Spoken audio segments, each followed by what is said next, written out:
ధ్యాన జగత్ నిర్మాణ శిల్పి అయిన మా గురుజీ ముందు మరొక సందేహాన్ని ఉంచుతున్నా. దివ్య చక్షువు అదే మూడవ కన్ను అంటే ఏమిటి?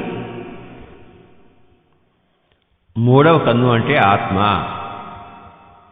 శరీరానికి రెండు కళ్ళు ఉంటాయి. శరీరంలో దేహి ఉంటుంది. దేహి అనేది దేహంతో కూడుకుని ఉన్నది. ఈ యొక్క దేహియే, ఆ దేహి యొక్క అనుభవమే దేహంలో ఉన్నప్పుడు అది మూడవ కన్ను అంటాం. దేహములోంచి దేహి నిష్క్రమించినప్పుడు అక్కడ మూడవ కన్ను కాదు, అది ఆత్మ యొక్క సహజ శక్తి.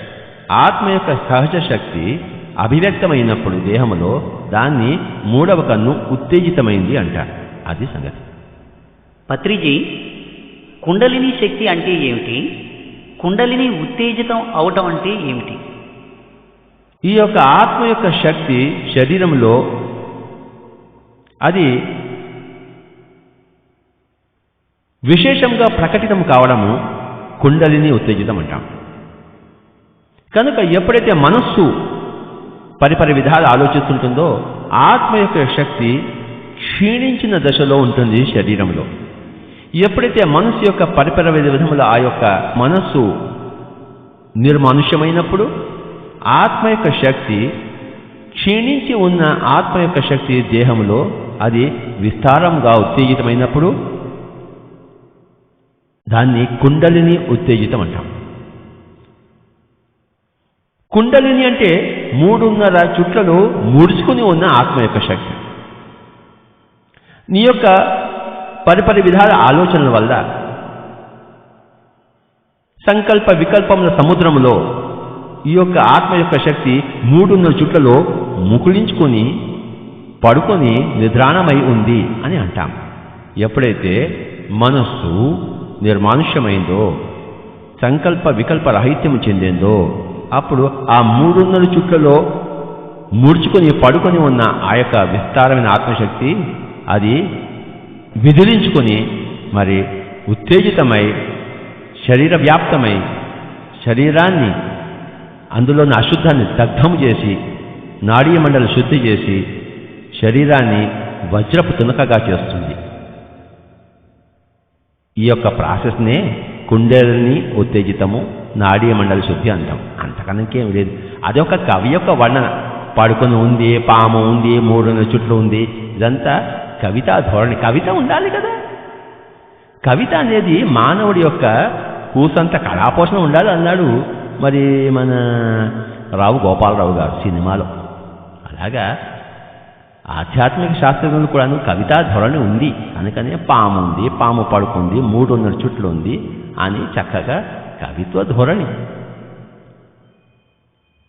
జరిగేది ఏమిటంటే ఆత్మ యొక్క శక్తి క్షీణ దశలో ఉన్న ఆత్మశక్తి ధ్యానము ద్వారా, ఆలోచన రహిత స్థితి ద్వారా విస్తారంగా ప్రచండంగా ప్రజ్వరిల్లుతుంది. దానినే కుండలిని ఉత్తేజితము అంటాం.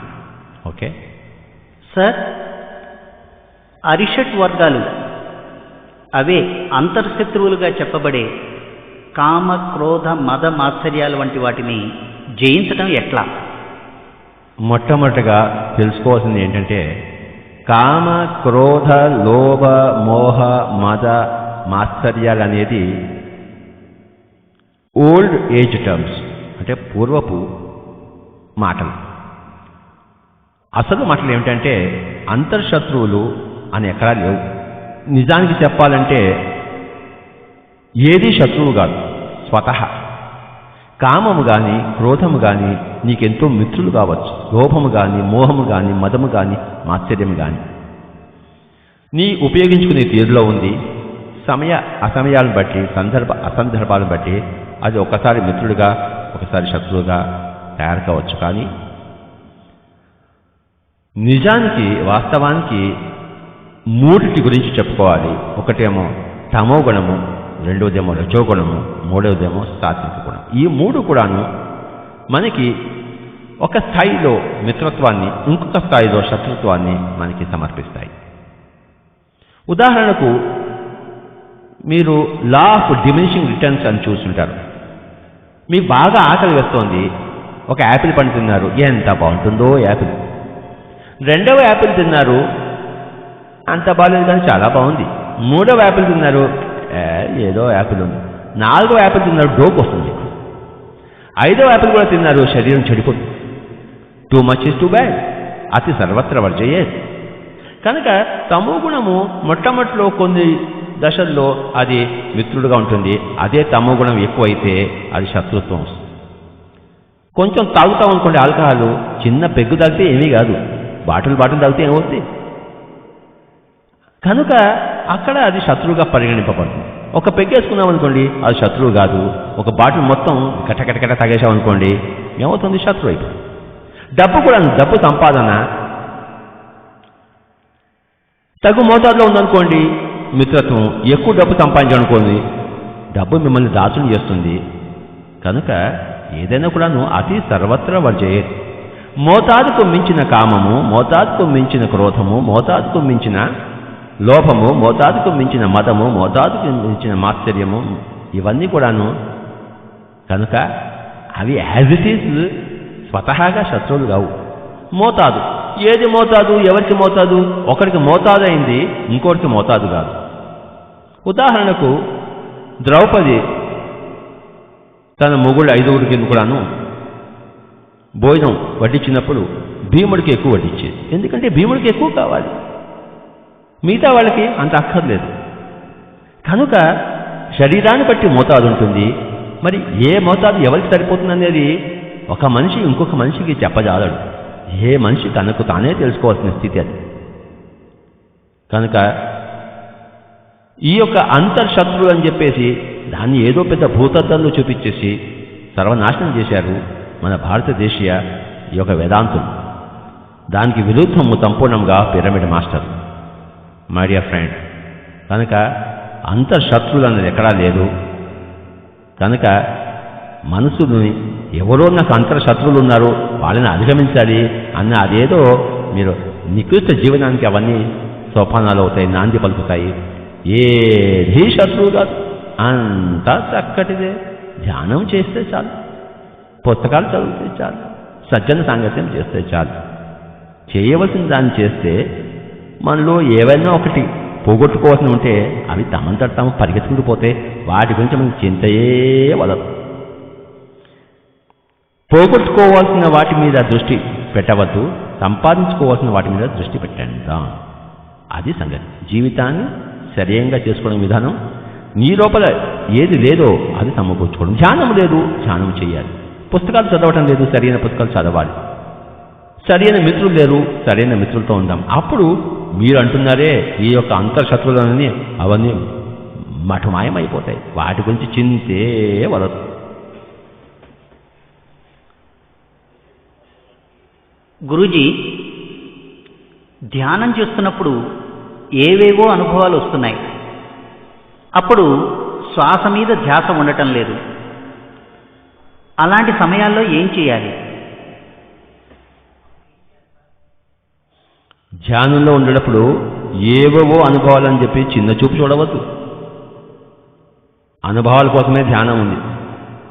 ధ్యానంలో వచ్చేవి అద్భుతమైన అనుభవాలు, ఏవేవో అనుభవాలు కాదు. మీ యొక్క పదజాలాన్ని సరి చేసుకోండి. ధ్యానంలో ఆత్మానుభవాలు వస్తాయి. ధ్యానంలో శరీరము, నాడీ మండల శరీరము శుద్ధమవుతుంది. అందులో ఉన్న అశుద్ధత అంతా తొలగిపోతుంది. కనుక ఇవన్నీ కూడాను ఏవేవో అనుభవాలు కాదు, జరగవలసిన, కోరుకున్న అనుభవాలు. కనుక ఎప్పుడైతే అనుభవాలు వస్తుంటాయో అప్పుడు అనుభవాల మీద ధ్యాస. అనుభవాలు లేనప్పుడు, ఆలోచనలో ఉన్నప్పుడు అప్పుడు శ్వాస మీద ధ్యాస. ఆలోచనలను పరిసమాప్తం చేయడం కోసం శ్వాస మీద ధ్యాస. శ్వాస మీద ధ్యాస ఉన్నందువలన అన్నతి కాలంలో అనుభవాలు వస్తాయి. అనుభవాలు వస్తున్నప్పుడు వాటి మీద ధ్యాస, అనుభవాల మీద ధ్యాస. కొంతకాలం తర్వాత అనుభవాలు పరిసమాప్తమైపోతాయి, మళ్ళీ ప్రాపంచిక ఆలోచనలు వచ్చేస్తుంటాయి. అప్పుడు మళ్ళీ శ్వాస మీద ధ్యాస. ఆలోచనల మీద ధ్యాస కాకుండా ఆలోచనలు ఉన్నప్పుడు శ్వాస మీద ధ్యాస, శ్వాస మీద ధ్యాస ద్వారా అనుభవాలు వస్తాయి. అనుభవాలు వచ్చినప్పుడు, గొప్ప అనుభవాలు వచ్చినప్పుడు అనుభవాల మీద ధ్యాస. ఇది ప్రతిరోజు సాధనా కార్యక్రమం.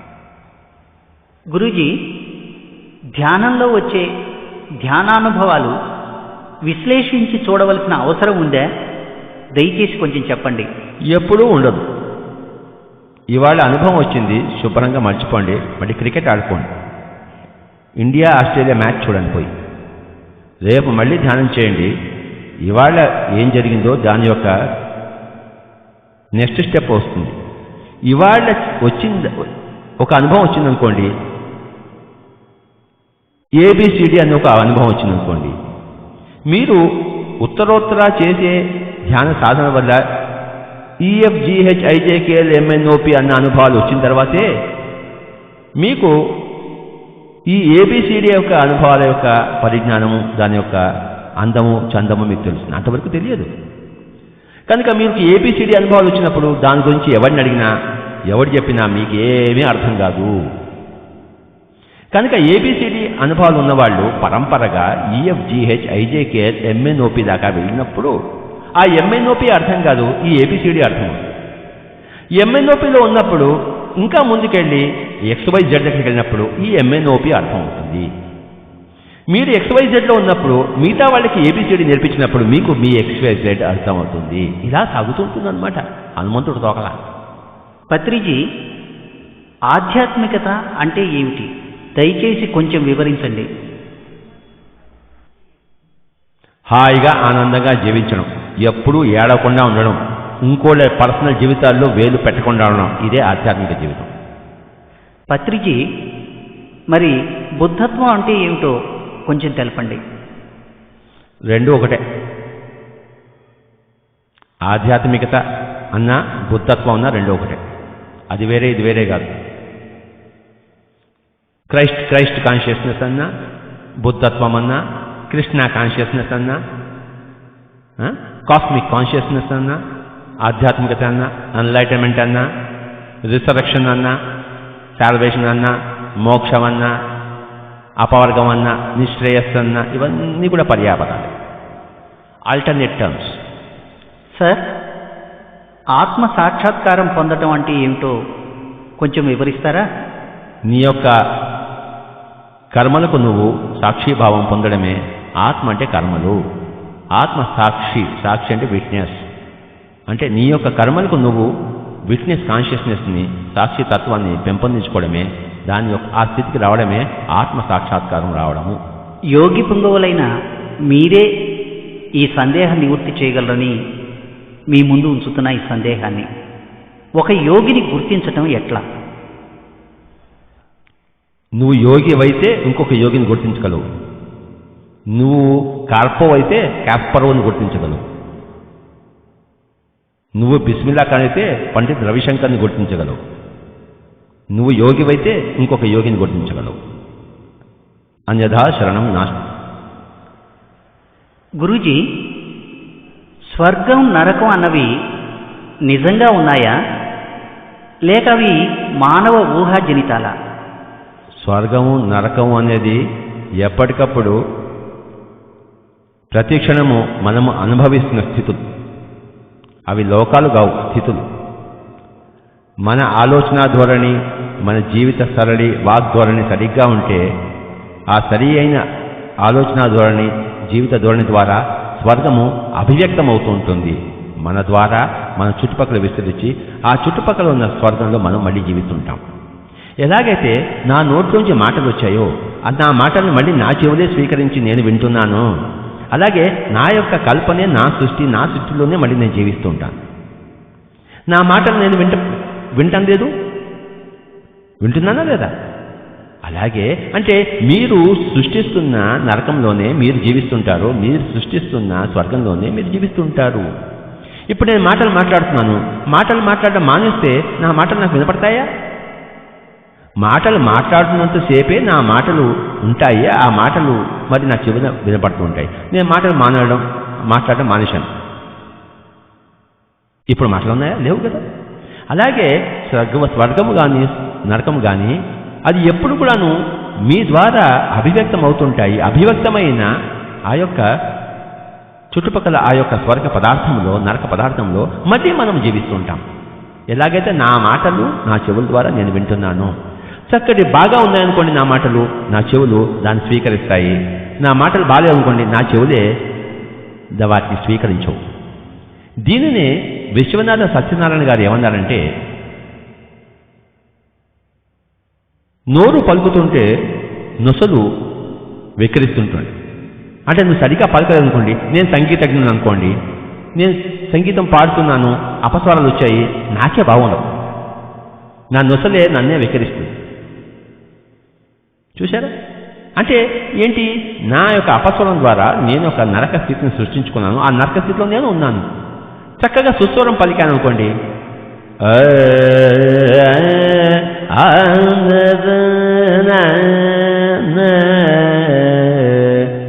బాగుంది, ఇది నాకు స్వర్గం సృష్టించాను ఇప్పుడే సుస్వరం ద్వారా. ఆ స్వర్గం నేను మళ్ళీ అనుభవిస్తున్నాను. కనుక స్వర్గము నరకం అన్నది ప్రతి క్షణము ఎవరి సృష్టిలోంచి వాడికి అభివ్యక్తమవుతూ వారి అభివ్యక్తమైన ఆ యొక్క స్థితుల్లో మళ్ళీ వారు జీవిస్తుంటారు, దాన్ని భోగిస్తుంటారు. ఇది అనంతంగా సాగే ప్రక్రియ. నరక సృష్టి, స్వర్గ సృష్టి, నరక జీవితము, స్వర్గ జీవితం. My dear friend. సార్, దెయ్యాలు, ప్రేతాత్మలు అంటూ ఉంటారు, నిజంగా అవి ఉన్నాయా? నువ్వు చచ్చిపోతే అదే అవుతావు. దయ్యంలో తిరుగుతుంటావు ఇక్కడే, నన్ను పీడించుకుంటూ ఏ ప్రశ్న వేయాలా అని చెప్పేసి. దయ్యము, ప్రేతము, పిశాచము అంటే ఒక దాని మీద విపరీతమైన మోహం ఉన్నప్పుడు, మనం శరీరాన్ని వదిలిపెట్టేసినప్పుడు అక్కడే తిరుగుతుంటాం. ఎక్కడైతే మోహం లేదో అక్కడ మనం శరీరం వదిలిపెట్టేసిందా తిరుగాడం. కనుక my dear friend Hare Rama Sharma గారు, దయచేసి మీ శరీరం వదిలిపెట్టేసిన తర్వాత ఇక్కడే ఉండి నన్ను ప్రశ్నలు వేయద్దు, చక్కగా పైలోకాలకు వెళ్ళండి. కనుక మీరు ప్రశ్నలు వేయడం అనేది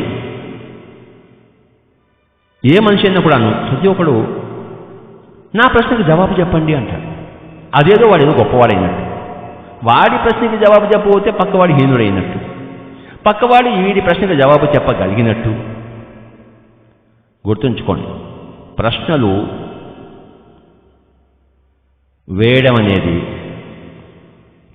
మన ప్రశ్నలకు సమాధానం వెతుక్కోవడం కాదు. ప్రశ్నలు వేయకపోవడమే మనసును పరిశూన్యం చేసుకోవడమే. ఏ ప్రశ్న అయినా మీకు ఉందనుకోండి, ఇది మీకు నేను జవాబిస్తున్నది కాదు, ప్రశ్న వేసే సగటు మానవుడికి నేను ఇస్తున్న సందేశం ఇది. ప్రతి చోట నేను వెళ్తున్న మీటింగ్స్కి ఎన్నో ప్రశ్నలు అడుగుతుంటారు. ఆ ప్రశ్నలుకి నేనేదో సమాధానాలు చెప్పాలట, నా సమాధానాలు వాడికి సుముఖంగా ఉండాలట. ఇదంతా కూడాను అబ్సల్యూట్ నాన్సెన్స్. ప్రశ్నలు వేసుకునేవాడు ధ్యానము చేయవలే. వాడి ప్రశ్నలకు వాడికి వెంటనే సమాధానం దొరకవు, సుదూరంగా దొరుకుతాయి, సుదీర్ఘంగా దొరుకుతాయి ఎంతో అభ్యాసం తర్వాత. ప్రశ్నలు జవాబులు కాదు, ప్రశ్నలు సాధనలు. మీకు ఏ ప్రశ్న ఉంటుందో దానికి తగిన సాధన చేయవాలి. కనుక చనిపోయిన తర్వాత ఏమవుతుంది అని అడుగుతారు ప్రశ్న. ఏం చెప్పను వాడికి, ఏం చెప్తే వాడికి ఏం అర్థమవుతుంది? నా సమాధానం వాడికి సంతృప్తిని ఇస్తుందా, సమాధాన పరుస్తుందా? ఏమీ కాదు, బూడిదలో పోసిన పన్నీరంతా. ధ్యానము చేయవలే, సాధన చేయవలే, అభ్యాసము చేయవలే. ఏ ప్రశ్నకైనా సమాధానము మన దగ్గర నుంచే, మన లోపల నుంచే వస్తుంది ధ్యానము ద్వారా. ఏ ప్రశ్నకైనా. కనుక హరే రామశర్మ గారు, ఈ యొక్క ప్రశ్న ఈ ధ్యాన సభలలో, ధ్యాన కార్యక్రమాల్లో జరిగే అందరి ప్రశ్నలకు ఈ యొక్క సమాధానం ద్వారా నేను వారందరికీ సమాధానం ఇస్తున్నాను. దయచేసి ధ్యానంలో, ధ్యాన సభలలో, ధ్యాన కార్యక్రమాల్లో వేసే ప్రశ్నలను ఉపసంహరించండి, ధ్యాన విధానం తెలుసుకోండి, ధ్యాన అభ్యాసం చేయండి. ఒకటే ఒక ప్రశ్న ఉండాలి, ధ్యానం చేసే విధానం ఏమిటి అని, అంతే. అంతేగాని జీవితం పట్ల ప్రశ్నలకు ఆ సమాధానాలు ఎందుకు పనికిరావు. అర్జునుడికి కృష్ణుడు భగవద్గీతలో అన్నీ చెప్పాడు, కానీ మరి ఏమైనా ఆత్మజ్ఞానం వచ్చిందా? అభిమన్యుడు చనిపోయిన తర్వాత అర్జునుడు కృష్ణుడు గల్లా పట్టుకుని, ఏమయ్యా నీ వల్లనే నా కొడుకు చచ్చిపోయాడు అన్నాడు. భగవద్గీత స్వయంగా విన్న అర్జునుడికి ఏమైనా ఆత్మజ్ఞానం వచ్చిందా, వస్తుందా? ఇంపాసిబుల్ కావడం. ఎలాగైతే గవాస్కర్ క్రికెట్ చూస్తే నాకు క్రికెట్ వస్తుందా, బిస్మిల్లా ఖాన్ షహనాయి వింటే నాకు షహనాయి వస్తుందా? రాదు కదా, ఇంపాసిబుల్ కదా, అసంభవం కదా. నీ ప్రశ్నలకు కానీ ఎవరి ప్రశ్నలు కానీ ఇంకొక మనిషి సమాధానం ఇవ్వడం అసంభవము. ఎంత అసంభవం అంటే గవాస్కర్ క్రికెట్ చూసి నాకే క్రికెట్ ఎలా వస్తుంది? కనుక మై డియర్ ఫ్రెండ్స్, నేర్చుకొనవలే, సాధన చేయవలే. ధ్యాన సాధన ద్వారా సకల జీవిత మౌలిక ప్రశ్నలకు మనలోంచి మనకు అద్భుతముగా సమాధానాలు ఉత్పన్నమవుతాయి. ఈరోజు thank you very much Harirama Sharma గారు, చక్కగా ఎన్నో ప్రశ్నలు వేశారు. చివరిగా ధ్యాన ప్రపంచానికి ఇచ్చే సందేశం ఏమిటంటే, ఎవరి ప్రశ్నలకు వారి వారి ధ్యాన సాధన ద్వారా, ధ్యాన అభ్యాసం ద్వారా వారి సమాధానాలను తెలుసుకునవలే. గౌతమ బుద్ధుడు తన ప్రశ్నలకు తాను సమాధానాలు తెలుసుకున్నాడు కదా, వర్ధమాన మహావీరుడు తన ప్రశ్నలకు తాను సమాధానాలు తెలుసుకున్నాడు కదా, మరి మీరెందుకు తెలుసుకోరు? ఈ ప్రపంచం ఎందుకు తెలుసుకోదు? గౌతమ బుద్ధుడి మార్గమే మార్గం, వర్ధమాన మహావీరుడి మార్గమే మార్గం. ఏమిటా మార్గము? మన ప్రశ్నలకు మనము మన ధ్యాన సాధన ద్వారా సమాధానాలు తెలుసుకొనడం. Thank you very much Hare Rama Sharma గారు. Thank you very much sir. ధ్యానులందరికీ వచ్చే అనేక సందేహాలకు సమాధానాలు ఇచ్చి మమ్మల్ని తృప్తిపరిచిన బ్రహ్మర్షి పత్రిజీకి పిరమిడ్ ధ్యాన ప్రపంచం తరఫున కృతజ్ఞతలు. సెలవు.